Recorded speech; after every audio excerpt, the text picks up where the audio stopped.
right, good morning. We're starting a brand new series called David and Why Giants Must Fall. I don't know if you like the story of David. Most people, when they hear the name David, they think of David and sure, that's pretty natural for us to do that because it brings up all sorts of images and understandings for us that make sense. Just to let you know, in this title, kind of may seem a little scary. We hope we don't scare any kids, but it kind of falls, into the Halloween kind of thing because there's so much drama in this story and just so much that goes on. It's so much more in depth when you look at David's life and David's story than what people normally think. But a guy named Louis Giglio, he wrote a book, and I think it came out this year, maybe the year before. His series was last year called Goliath Must Fall. And I love titles like that because it's one of those things you say, now wait a minute, what do you mean Goliath must fall? Maybe he didn't, so what are you trying to say? And I like how he put it because he's trying to get to some principles and some ideas in there that would be real important for us to catch. If you get a copy of his book, you may read it and say it has nothing to do with what you're talking about. It may not. So we may not be on the same train, but at the same time, there are things there that I think that you could catch and you could understand that would help you if you looked at David's life and you understood, why we would make that statement about why giants must fall. Because you're going to have struggles in life, right? David had them. You're going to run into difficulties in life. David did. There are going to be circumstances in your life that you are not going to like, that you're going to say, that's not what I wanted. God, that's not what I prayed for. That's not what I asked for. Why would you let me go through those things? And it brings up this conflict that we have. And I put in your outline, I call it an epic struggle because you're not the first one to go through this struggle. David wasn't the first one to go through this struggle. We all go through it, this struggle with, what is God looking for when he looks at people? What is God looking for when he is examining our lives or calling us? And here's that struggle, what am I looking for? Because see, I tend to look at it as, well, God may be looking, but here's what I want. Here's what I'm looking for. I'm looking for a God that fixes all my problems. I'm looking for a God that says, if you trust me, if you do these things, then you will never have any problems. If you're a parent, you're trying to fix, the world for your kids most of the time. It's just kind of a natural thing that we tend to do and how we tend to look at life. And if we don't understand, who God is and how God works, it's real easy for us to become discouraged or just, get real disillusioned about life and just think, how is this going to work? Where is God? I put another quote in your outline. It was a quote from Louis Giglio. It's not the same book. It's another book he wrote called The Comeback. And I like this because it certainly fits David and it probably fits your life. But this is what he said. The classic comeback story contains one of two twists. Here we go. Here's one. It's either about an underdog who falters and then succeeds beyond his dreams, or today we'd say beyond his wildest dreams, right? Or it's about a champion who falls, he fights hard, only to make a big return, a big recovery. And we would say, yeah, that's what it's all about. And in David's story, you're going to find both. In fact, honestly, in your story, if you become a person like David, if you start to look at life the way God teaches us through David and to say, this is what God is looking for in a person's life, it will be your story. Both of those will be your story because this is how God teaches, how He works. These are the things that God does in our life. Now, let me set it up for you because this is a setup for this whole series. I need to go through real quickly Genesis, Exodus, Leviticus, Numbers, Deuteronomy. I need to go through Joshua and Judges, and then we're going to throw in the book of Ruth so that we can get to the book of Samuel. So hang on real quick. I'm going to go through all these books. No, I'm not going to do that.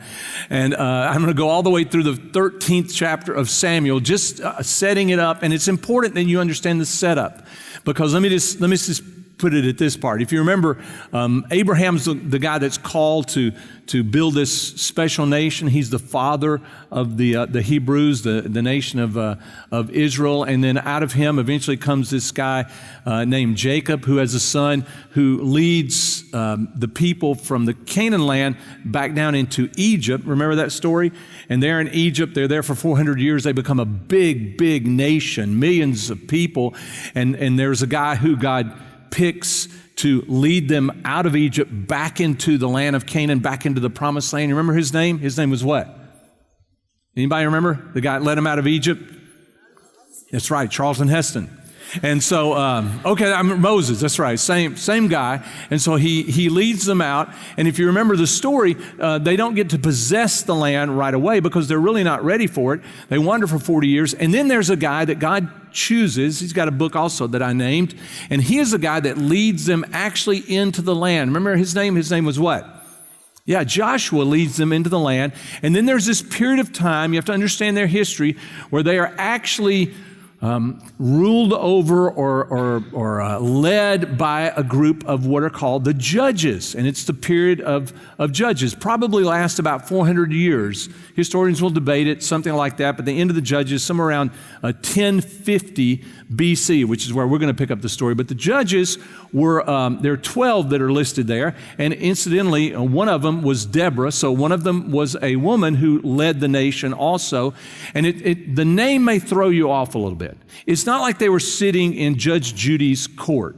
It's not like that. They're called judges, but it meant that they were military and civil leaders. They ran the military, they ran the fights for Israel, and they also tried to rule over and lead them in their way of life. And it was a difficult time for them. One of the most famous is a guy named Samson. He was kind of the end of this, and he's kind of walking into this time. But during that same time, they also had prophets who would speak for God. And this is where 1 Samuel picks up. And it picks up with a prophet who is there named Eli. Remember him? Three Dog Night wrote a song about him.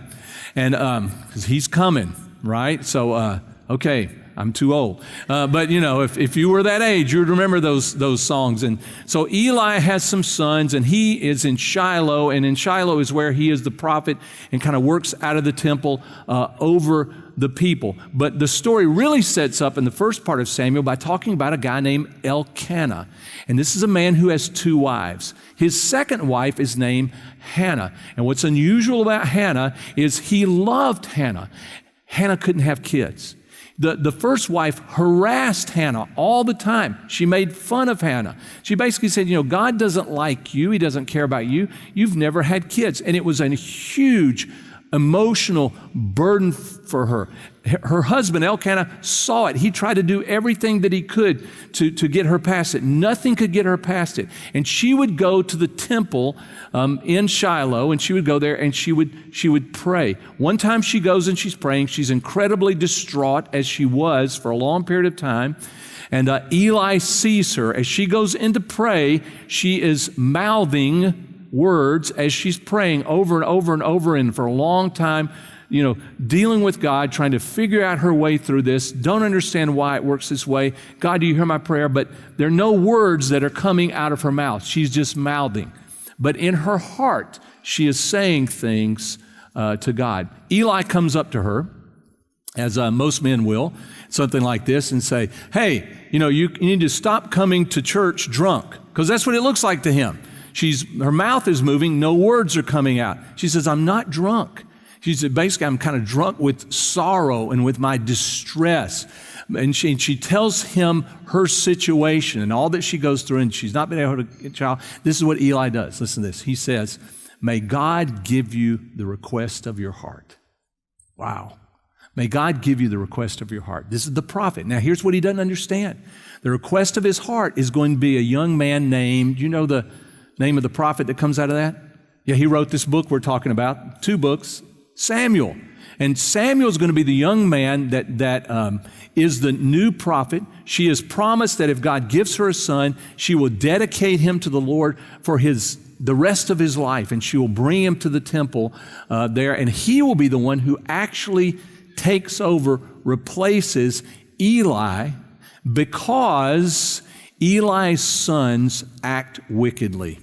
And Eli has confronted them. They continue to act wickedly. They are ruling over certain parts of Israel. They act wickedly. They do everything they're not supposed to do. Eli confronts them. They will not change. And God says, I've decided to make a change. And that's actually what this is going to be all about. But let me jump before we get to that. Here is Hannah's prayer. As she finds out that she is going to have a child. I want you to listen to this because it is just stirring to listen to her. And there's also something prophetic about what she prays in her song. Here's what she says. Hannah prayed and said, this is in 1 Samuel chapter 2. My heart exalts in the Lord. I want you to catch this. She is pumped up. Here was her misery. Here was her struggle. My heart exalts in the Lord. My horn is exalted in the Lord. That means she's saying, that's where I get my strength from, is from God. My mouth speaks boldly against my enemies. In other words, she's like, I have nothing to fear in life after God has answered my prayer and my request, even if it is the other wife who is harassing me all the time. She said, I have no problem, proclaiming God's faithfulness in my life because I rejoice in God, your salvation. You have rescued me. Sounds like some other stories in the Bible. Sounds like Elizabeth in the New Testament, who was the mother of John, the baptizer. But God coming out of nowhere to rescue her when she was down and out and had nowhere to turn and nowhere to go, completely distraught. He has lifted her out of this disgrace and this sorrow. Then she says this, verse 2, there's no one holy like the Lord. Indeed, there is no one besides you, nor is there any rock like our God. Verse 3, boast no more so very proudly. Do not let arrogance come out of your mouth, for the Lord is a God of knowledge, and with him actions are weighed. Now, let me tell you why I think this is so important. Because most of us are asking this question. We want to know this, God, what is your will for my life, right? And here's what we're thinking, because this is the way we do it. In other words, what am I looking for? We tend to think about it this way. God, if you will just tell me your will for my life, then I can do that, or I can find that, or I can go there, or I can take that job, or I can marry that person, and then my life will be perfect for the rest of my life. And what we tend to do is say, God, just tell me. There's this new stock out there called Apple. Never heard of this company. Should I buy it or not? And if you'll just tell me, then I'll be happy forever because I will be a gazillionaire, And if I buy the wrong stock, if I buy Blockbuster, I'm going to lose, okay, I'm just, I don't want to hurt anybody's feelings, but, that's how we tend to look at it. In fact, that's what we tend to mean when we say, God, I want to know your will for my life. I want to know, where's the place I'm supposed to go? What am I supposed to do? What is the stock I'm supposed to buy? Who am I supposed to marry? And if God, if you will tell me your will, that means I will be happily ever after, right? Everything will always work perfectly for me. Here's the problem. Not that God doesn't do that sometimes. It's not that God doesn't say, here's where I want you to go, or here's what I want you to do. That's not how you find God's will for your life. That's how you find your will for your life. That's how you ask God, hey, here's what I want, or what you say to God, here's what I want in life. But if you want to know what God wants for your life, that's not the way you find it. That's not the way you get it. And what she says, as I studied through all this this year, as we were preparing for this series and trying to figure out what we were going to do next, the thing that came back to me was even Hannah in her song is prophetic in her song. This is what she's saying. If you want to fill in the blank that you have today. God knows why you ask for what you ask, as well as what you're asking for. God knows why you do what you do, as well as what you do. I know that we think, well, yeah, I know that God knows what I do in life. I mean, not everybody else knows, but God knows what I do. And that's what he's saying. I know your deeds, but he also knows why you do the things that you do. And that's important to God. God examines the heart. This is the issue. And what God is looking for someone who says this, God, I want to do things the way you want me to do them. I want the same heart. It's going to be the famous statement about David, right? that for you and your ways, that's what I need. That's what you're looking for. I understand that. That may not be what you're looking for, but that's what God is looking for. Because God knows the why as well as the what that you do. You know, here's the funniest thing. Most time you would say, I know what I do, right? Not everybody else knows what I do. But you know that you don't even know why you do what you do sometimes? And one of the things that happens with people is we even fool ourselves in the why we do what we do. We can even talk ourselves into, well, you know, I'm doing this, but if you look at the why, and we can convince ourselves that it's really okay and it's the right thing, it's what we call rationalize, which means you're telling yourself rational lies, right? Yeah, I've fooled myself and tricked myself and talked myself into this is okay, when the one thing that we have not done is gone to God and say, God, tell me your ways. What do you want me to do? And it's risky. I know you think, well, go to God. What if God doesn't tell you to do what you want to do? Oh yeah, that does happen. What if God says, here's what I want you to do, and it looks bad to you, you know, right? There's a guy named in the New Testament, you know, named Jesus, and, you know, go to the cross and die. That doesn't look good. That looks like a bad thing. But God knows what will happen if Jesus goes to the cross and gives his life. So this is a part of the trust part for you to know God's will, is to say, it may not look good to me. I may not be able to figure it all out, which is how we tend to do. But instead, I have learned to trust in God's way. That's how you learn God's will. You say, I'll walk in God's way. It doesn't mean that you're sinless.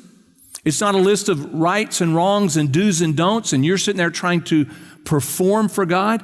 It's simply a matter of you have learned God is smarter than you, God is more powerful than you, God can do things that you cannot do, including take down giants, and you will have plenty of them in your life. And if I will commit myself to his way, listen, that's what God is looking for. Someone who acknowledges and commits themselves to his way. This is going to be the story for Hannah about Samuel, because she has said, God, give me a son. Guess what I'll do? I'm committed to your way. So if you give me a son, I will give him to you. You think she follows through on that? She does. Absolutely she does. Because she has committed herself to God's way. And what has God done? He has become her strength. He has lifted the shame off of her life and the disgrace. He has seen her being harassed and beaten up, you know, by someone she would think would not do that. And God has just lifted her out of this state. Not in a moment, not right away, but God has plans for her life. God has plans for the life of Samuel. So she drops Samuel off. She takes him to be with Eli. Eli is the one who will now raise this young man named Samuel, and he will raise him as a future prophet. And so at some point in the story, it's a great story, at night while they're sleeping, Samuel hears a voice. And so he thinks, well, it must be Eli. So he runs into Eli and says, okay, what do you want? You were calling me. He says, I wasn't calling you. Go back to, you know, where you sleep. And go back to sleep. So then he hears a voice again. So he comes running down the hall back into the room and says, okay, what do you want, Eli? You know, I didn't call you. Go back again. The third time that he does it, it says that Eli realized, he discerned, you know what? This is God calling Samuel. And he says, after the third time, he says, okay, here's what I want you to do. Next time you hear it, you say, Lord, I'm here, I'm waiting, I'm listening. Tell me what you want me to tell me. And this is exactly what happens. And then Eli gets with Samuel. He says, here's what I want you to do, Samuel, for me. I want you to tell me exactly what God told you, and don't spare any details. Now, this is really difficult for Samuel, because if you look at what God tells him, hey, you're about to replace Eli. I'm about to remove Eli and his sons, and you're going to be the new prophet in the land. So it's not something that he wants to tell Eli, who loves him and cares for him, but it is the truth. Look at what it says. This is in chapter 3 of 1 Samuel. Verse number 18, it says, so Samuel told Eli everything. He didn't hold back anything. It is the Lord's will, Eli replied. Let him do what he thinks best. Hey, Could you say that with me? Think you could say that? Let him do what he thinks best. It's not just words. Let him do what he thinks best. Could you say that this morning? It's a hard thing to say, isn't it? God, I tend to have my way. I tend to know what I want. And to look to God, to trust him and to believe him, and to say, let God do what he thinks, what he has decided is the best thing to do, is a really difficult thing to do. It's a really difficult thing to do. But this is exactly what Eli even says when he hears these words. And then it says in verse number 19, as Samuel grew up, the Lord was with him. Everything Samuel said proved to be reliable. You know what it literally says? It says, and God let none of Samuel's words fall to the ground. It's kind of the idea, that, in his day, you got a bow and arrow, and he's shooting the bow and arrow, and he fires, and the arrows just go, so they're useless. They mean nothing. Or, maybe, if you had today a gun, and you're firing, you're shooting, and the bullets just drop out of the end of the barrel. You're like, this is useless.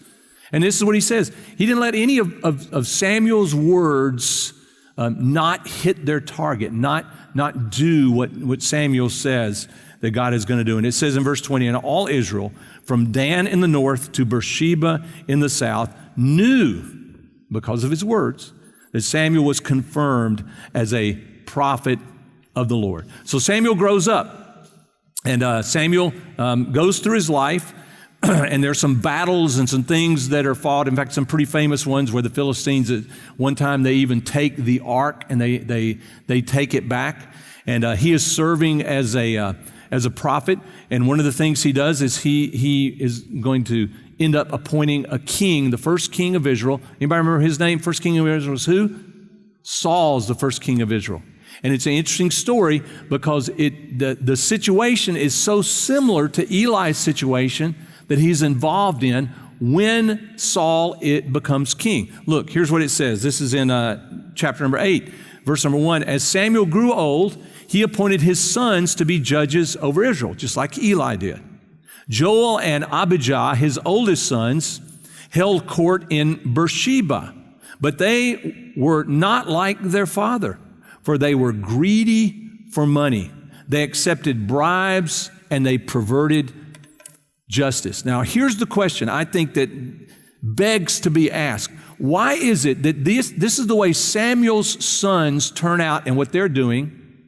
And Samuel is not rejected, but Eli's sons, when they are bad, they do actually different things, but really bad and refuse to change. God rejects those sons and Eli himself. Why one over the other? I think it's a worthwhile question for you to ask and to think about and to talk about. Because the tendency, my tendency is to say, yeah, I look at it, I know what judgment should be. Remember God, though. God sees what you and I don't see. God sees the heart. God has plans. It's not that Samuel is perfect. Eli wasn't perfect. David won't be perfect.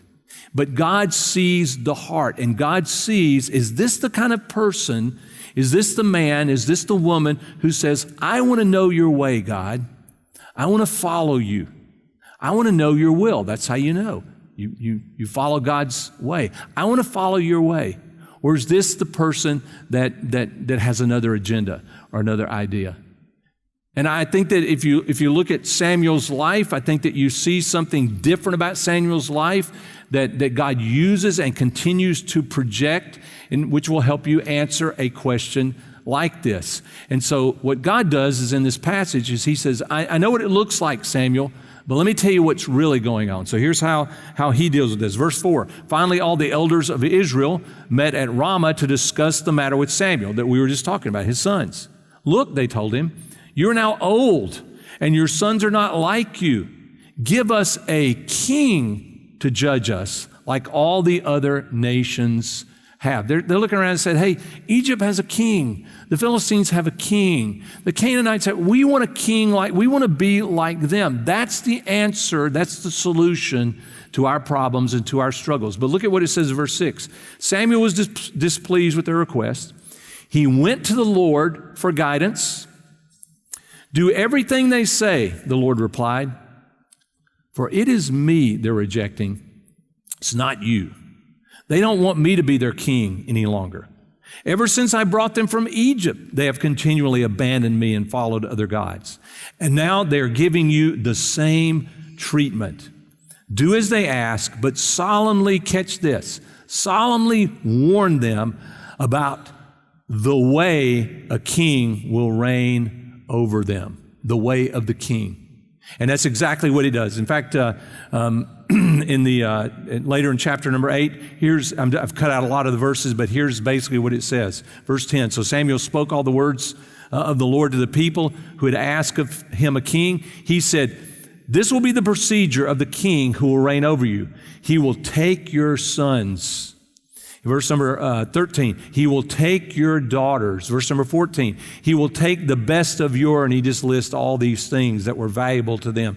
Verse 15, he will take. 16, he will also take. 17, he will take. And then verse 18, then you will cry out in the day because of your king whom you have chosen for yourselves, but the Lord will not answer you in that day. Nevertheless, the people refused to listen to the voice of Samuel, and they said, nope, but there shall be a king over us, that we also may be like all the nations, and that our king may judge us and go out before us and fight our battles. So Samuel does what he's always done. And what's known about Samuel is when Samuel speaks, it's all absolutely true because God speaks through Samuel. They didn't care. They didn't care. And they justified it by saying, hey, listen, Samuel's boys aren't good. His boys haven't turned out too well. We don't have to listen to that.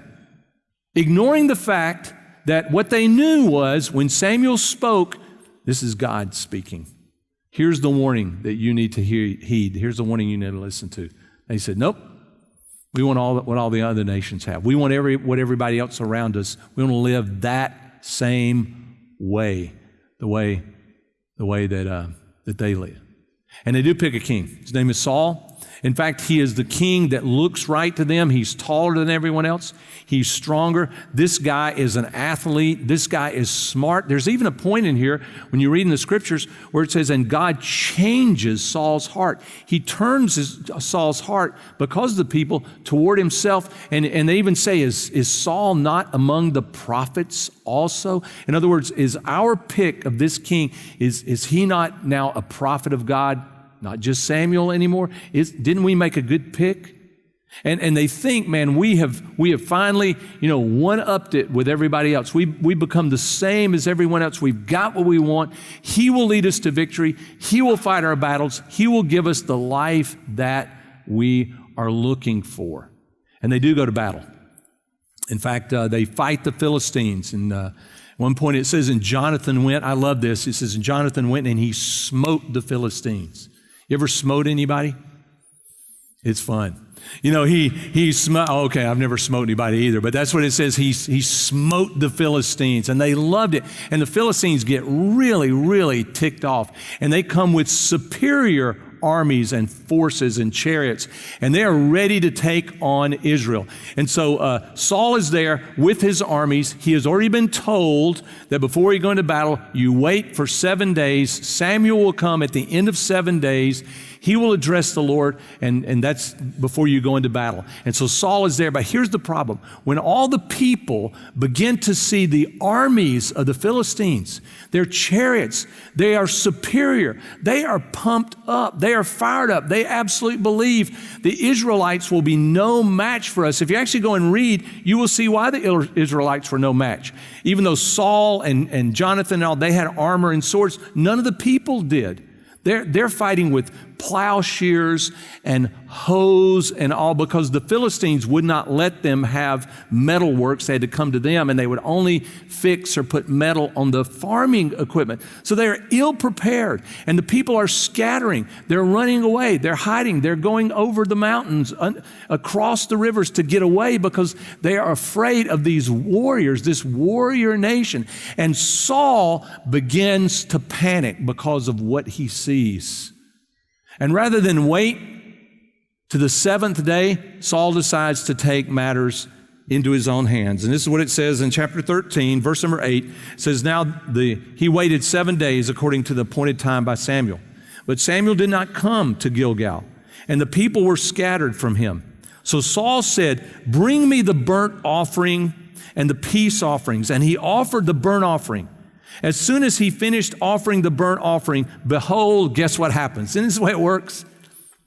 Samuel shows up. Just when he said he would, on the seventh day, Samuel shows up. He came and he said to Saul, what have you done? And Saul said, because I saw the people were scattering from me, and that you did not come within the appointed days, and that the Philistines were assembling at Michmash. Isn't that a great name for a town? They're at it should have been in Texas. They're in Michmash. Therefore I said, now the Philistines will come down against me at Gilgal, and I've not asked the favor of the Lord. So I forced myself to offer the burnt offerings. Samuel said to Saul, you have acted foolishly. You have not kept the commandment of the Lord your God, which he commanded you. For now the Lord would have established your kingdom over Israel forever. But now your kingdom shall not endure. The Lord has sought out for himself a man after his own heart. That means a man who will be concerned with and try to walk in his ways, not in the king's ways. And that's going to be David. And the Lord has appointed him as ruler over his people because you have not kept what the Lord commanded. See, I think this is such a powerful story. I think it's set up so well. And this is why giants must fall. Because we have a tendency to look around and see things in our circumstances, and that is what motivates us to do what we do. When what he is saying is, what I'm looking for is someone who is motivated to do what they do because it is my way.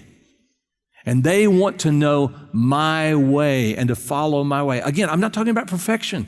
I'm not talking about such a huge list of right or wrong and you've got to be perfect or God's not going to speak to you or follow you or care for you. I'm talking about that God is just looking in here. He looks at the heart and he says, I'm looking for someone who wants to know my way. That's how you know his will is because you're a person who is committed to walk in his way. As flawed as you are, as afraid of the giants as you will be in life, as much as you will sweat and you will fear when you see the enemy amassing their forces and you realize they've got more than I do. They have weapons that I don't have. But you still are a person who says, but I still want to walk in his way, because somehow deep inside, even though you may not feel it, you know, you believe, you trust, he is more powerful, he is bigger, he is stronger, he sees what even the enemy can't see. I will walk in his way. That's what it means to know his will. You're a person who's decided to walk in his way. Now, David's not going to be perfect, right? In fact, we're going to see in David's life, David will get away from walking in God's way. He'll walk away from it, and he'll pay a dear price for it. But when he's confronted, David will come back to say, once again, I want to walk in his way because he is the one who is faithful. I know you have struggles. I know you have difficulties. I have them also. That's a part of life. That's who we are. But what I'd like to challenge you with this morning is, if you really want to know God's will, if you want to walk in God's will, then you have to make a commitment, a decision to say, I will walk in God's way. That's just part of it. And God is looking for the person who in here, genuinely, for real, not playing a game or not putting on a show for someone else, just says, sort of like Hannah did, crying out to God, that I will walk in God's way. And God rescues her, and she does exactly what the deal was cut. I will give up my son then because of it, because I believe you. I trust you, and you are my rescuer. Why would I go back on the deal once you were my salvation, you are my rescue, and you become my strength? And we'd say, yeah, exactly. So if you're a person, you realize that God sent His Son, Jesus Christ, in the world, and Jesus suffered and died and went through all kinds of just, awful stuff to rescue you, even when the disciples hid and fled because they thought it was over, they thought they had lost, only to find out, no, we didn't lose it all. In fact, he has done something that could never be done any other way except by the way He did it. If you're that person, you say, I believe Him and I trust Him, this is your next step. I'm not talking about laws and rules, and I'm not talking about, trying to live a perfect life. Just talking about that you would say, God, I want to know your way. I want to walk as best I can, as flawed as I am, in your way. Jesus said it this way. He says, he who has my commandments and keeps them, he's the one, or she's the one, who loves me. And I will love them, and I will disclose myself to them, and God Himself will disclose Himself. That's His will. That's His will is disclosed to those who have committed themselves to, because they believe Him and they trust Him, to say, I will walk in His way. It doesn't say you have to keep all the commandments or God abandons you. It just says that walking in that way is because you trust Him and you believe Him. You love Him. You realize how much He loved you. Would you pray with me this morning? And Heavenly Father, we all have struggles, difficulties, things that we go through, and it is so tempting for us to figure out what we think the solution is and to look around for a God or some sort of fix to give us what we want, to just answer the question that we're asking. But Lord, even looking at David's life, it's really clear that what you are looking for is someone after your own heart. That you're raising up men and women, young men and women, older men and women who want to walk in your way. They trust you. They believe you. They're willing for you to lead them and guide them. They want to be used by you for your will and for your purposes in this life and in this world, because they know they can put their trust in you. If you're here this morning and you've never put your hope, your trust in the God who gave you life, who made you, who formed you, and who rescued you by the life of His Son, came and He lived a perfect life, suffering through all the struggles, the same temptations that you go through, but He did not yield to any of those. And He stayed on the path. He followed the will of the Father, the way of the Father, so that He could rescue you, and so that you would find the courage and the strength to follow Him also. If you've never done that, what a great time to do that. Say, God, teach me. I want to know. I want to learn. I want to know the things that you've given me in your word. I want to be filled and led by your Spirit, whom Jesus gives to the believers, so that I can be a person who walks in your way. In Jesus' name I pray. Amen.